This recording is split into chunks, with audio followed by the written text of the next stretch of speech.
Yo voy a hacer una brevísima introducción de un tema que no es específico de esta charla, porque Raúl es pedrense y así figura hasta en sus mails. Y para mí Las Piedras es mi segunda ciudad. Allí me llevó a trabajar Vivian Trías, ahí fui docente de él, ahí después viví muchos años, tengo una hija de Las Piedras. Y acá hay una figura que es necesario hablar, porque está siendo calumniada, que es Vivian Trías. Entonces, no voy a entrar a hablar de Vivian Trías, que es demasiado conocido, pero sí digo, porque lo conocí muy bien, porque me formé a su lado, porque mostró toda su generosidad conmigo y con otros, que todos estos bolazos que están corriendo son malintencionados. No tengo la menor duda. Y Vivian Trías, como todo ser humano, todos tenemos virtudes y tenemos defectos, y también los tuvo, pero de ninguna manera era un mentiroso. Y la mejor expresión de su mentira es que estos que están diciendo que le pagaban con cigarrillos y con whisky, y jamás lo vi fumar, y jamás lo vi tomar whisky. Punto y raya, y vamos al tema. En primer lugar, yo expreso mi agradecimiento a Raúl porque es el segundo libro que le presento. Otro fue En la ciudad de las piedras, Lumumba. Y además, a pesar de su brevedad, es muy profundo el libro. No necesariamente hay que ser largo para ser profundo. Raúl tiene una sólida base de la praxis, teoría y práctica de Rosa Luxemburgo, y vincula su vida militante y su pensamiento como debe ser, como nos pasa a todos. Yo creo que la izquierda mundial ha perdido rumbos. En este momento es notorio. Y que es necesario, imprescindible, una atenta lectura de las grandes figuras del pensamiento socialista.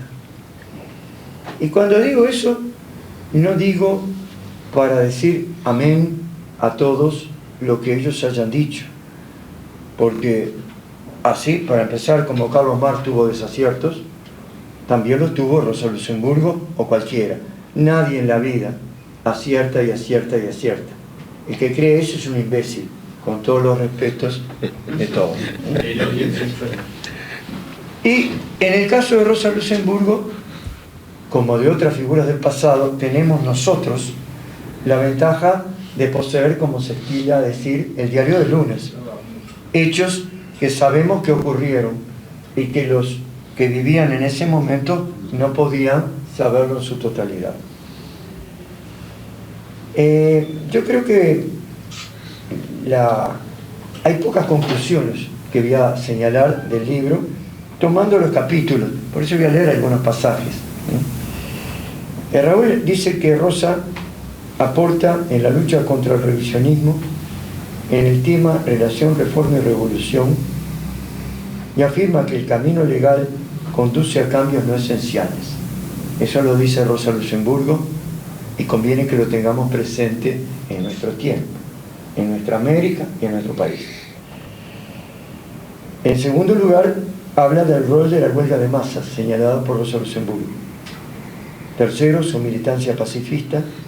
Y 4, la cuestión nacional. Aclaro que Rosa Luxemburgo, como acabo de decir, tiene grandes méritos y también sus errores. En la lucha contra el revisionismo es el aporte, me parece, mayor. Su libro Reforma y Revolución, un libro profundo que escribió a los 28 años, refuta a Bernstein, que era el discípulo de Engels y que reniega del marxismo. Y Rosa Luxemburgo, eso lo dice Raúl, señala dos cosas. Primero, defiende el concepto de lucha de clases como herramienta política. Y segundo, la conquista del poder por parte del proletariado como objetivo final.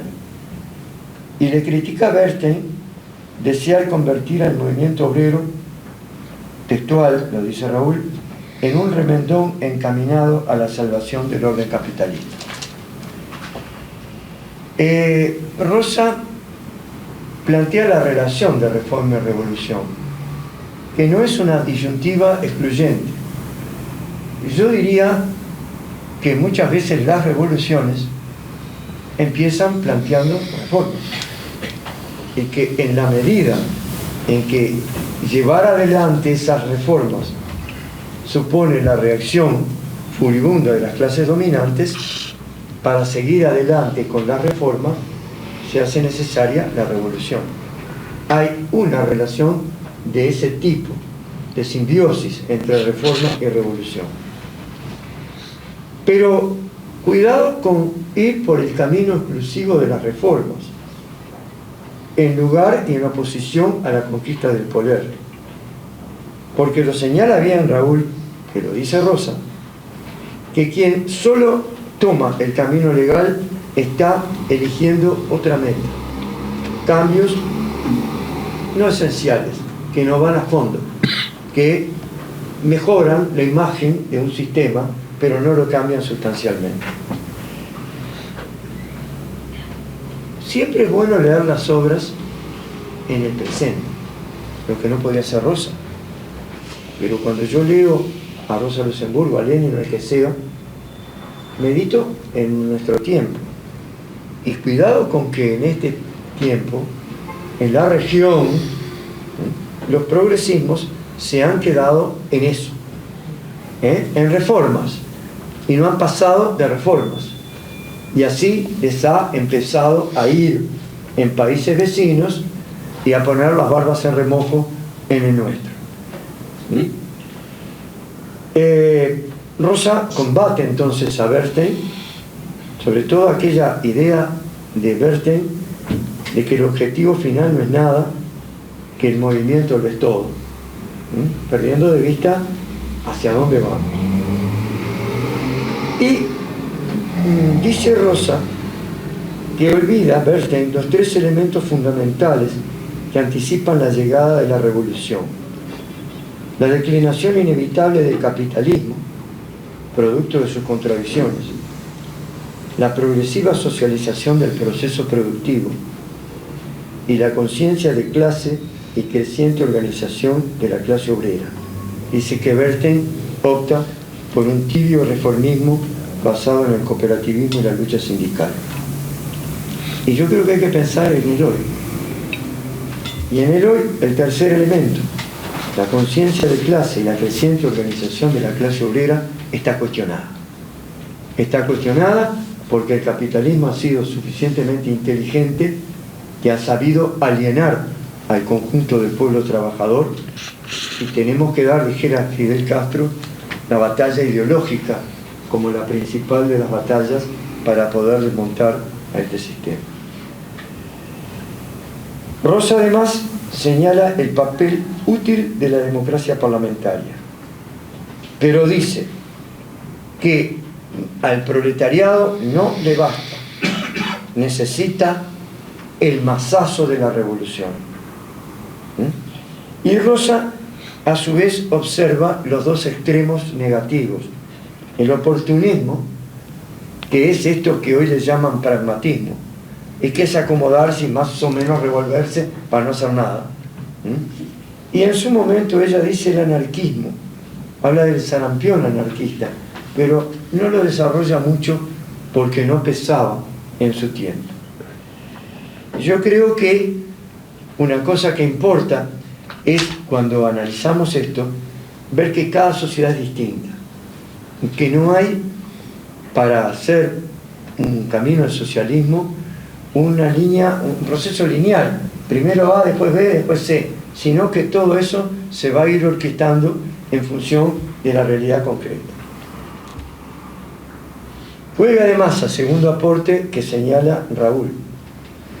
Bueno, Rosa lo ve como un instrumento político de la lucha de clases.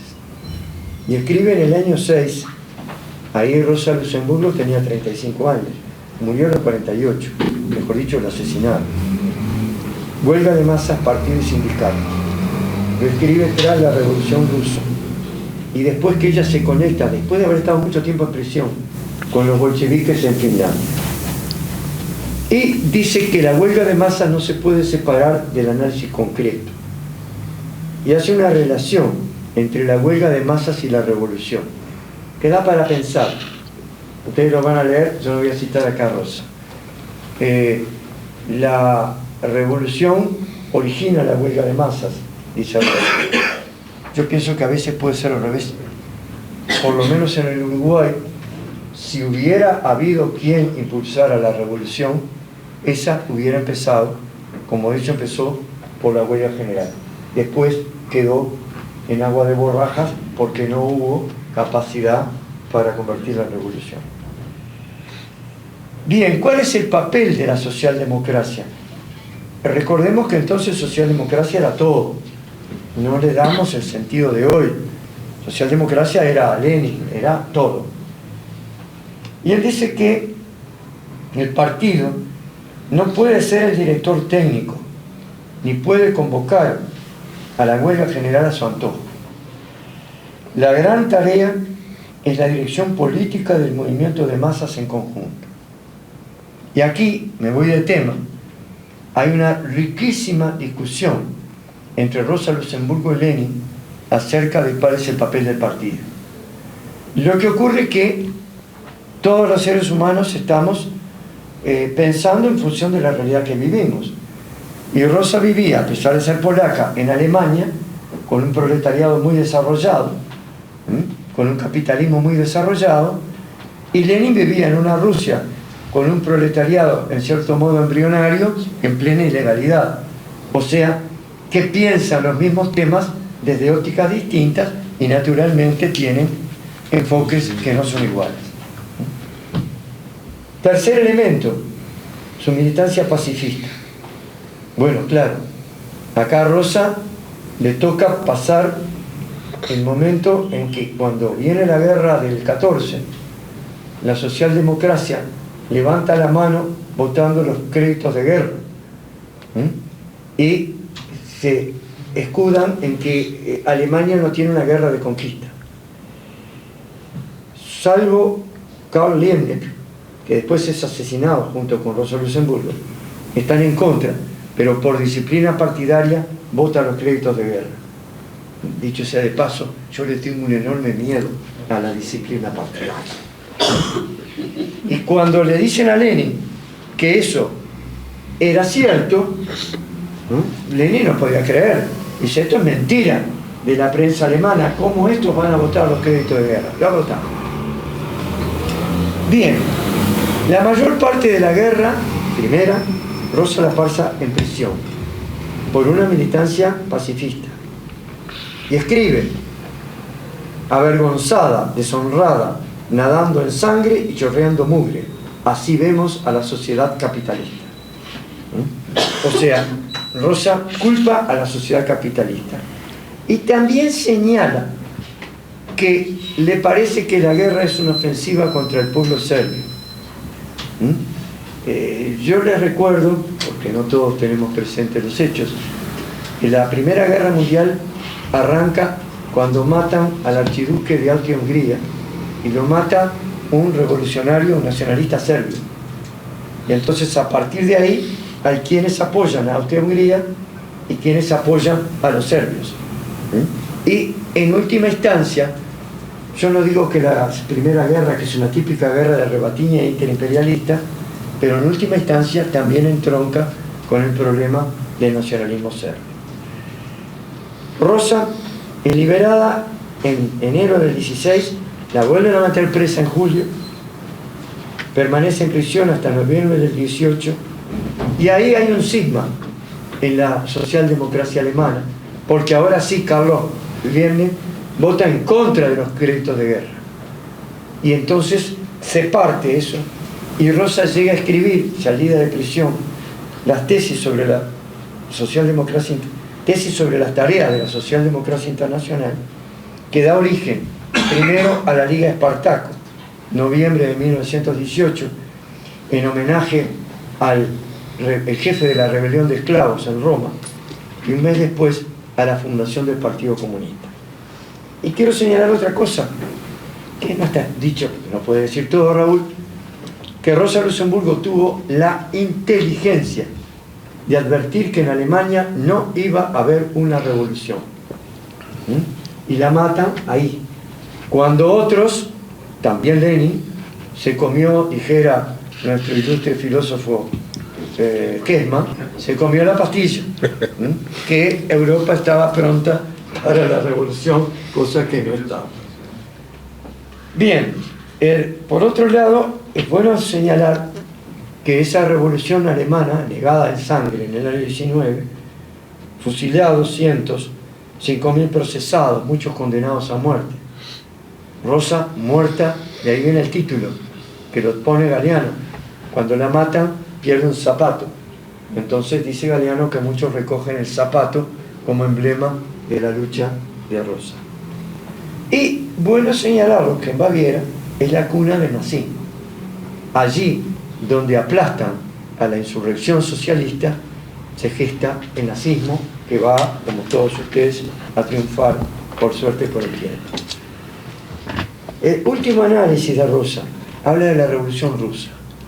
Y ahí leer, decir sinceramente las cosas, porque lo que les pasa a los seres humanos, a todos, es que muchas veces opinamos sin conocer bien los hechos. Y Rosa estuvo en la cárcel, y les puedo asegurar que la cárcel no es buen lugar para conocer bien los hechos. Entonces, elogia a los bolcheviques porque basan su política en la revolución mundial del proletariado. Está muy buena la intención, pero los hechos, yo lo he trabajado en texto, Lenin, la revolución rusa, el socialismo del siglo XXI. Ahora estoy sacando una serie de artículos. La verdad que no vino la tan ansiada revolución alemana y Rusia quedó aisladita, y ahí al cabo del tiempo se deforma todo el proceso, se burocratiza y termina siendo lo que todos sabemos que fue. Rosa critica algunas cosas de los bolcheviques que no eran correctas. Por ejemplo, le critica que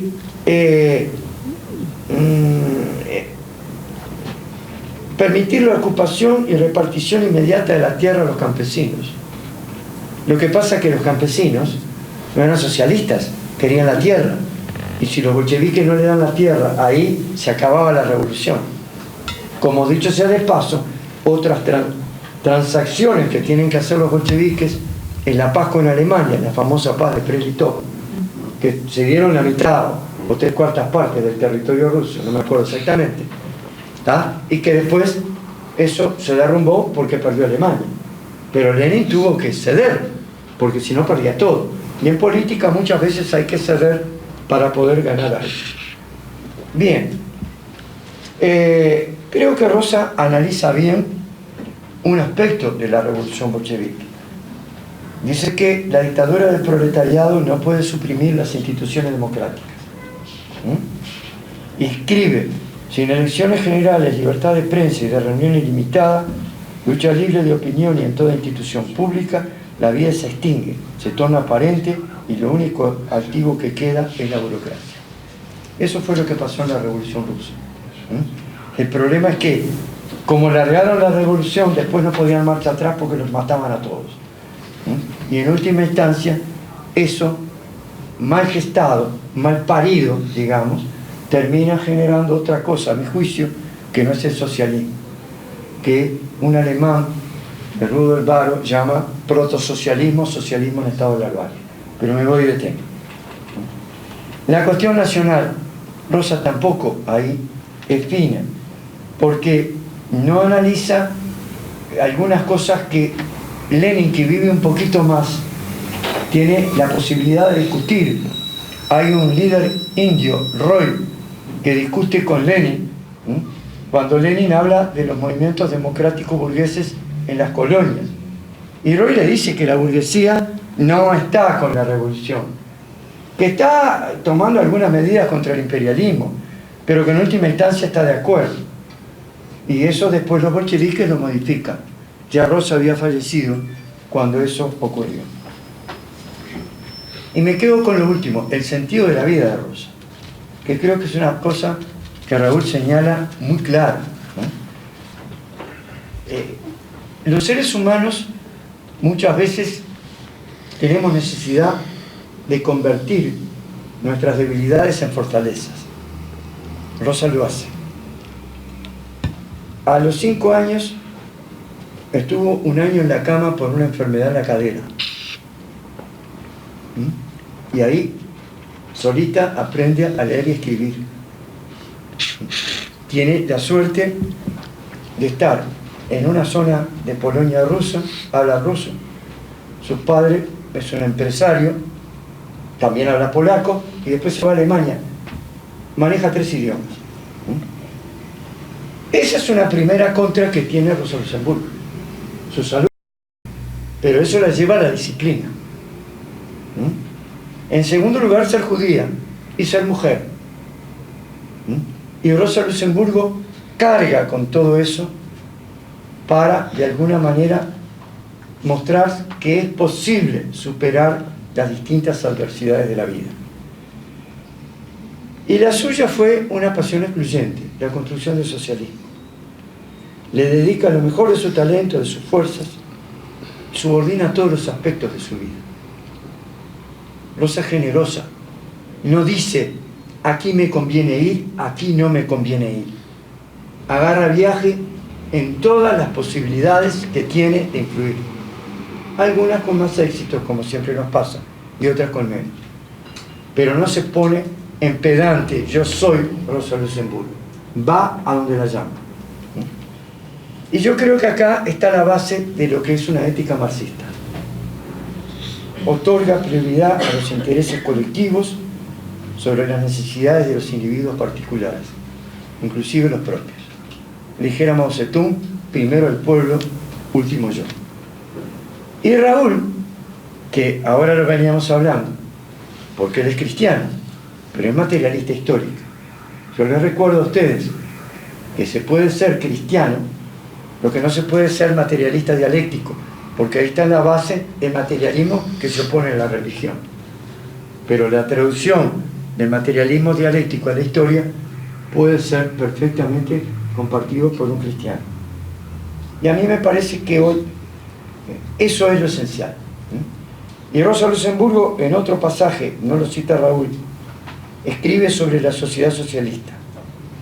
Se requiere el más elevado idealismo en el interés de la comunidad, la más estricta autodisciplina, un verdadero espíritu cívico de las masas, y estas características constituyen las bases morales de una sociedad socialista. Yo creo que en eso, hoy más que nunca, cuando hay una enorme ofensiva alienante de la burguesía transnacional, es necesario que compartamos, cristianos, marxistas y liberales o de otras concepciones. Supeditar el yo al nosotros. Y creo que eso lo pone bien de relieve Raúl.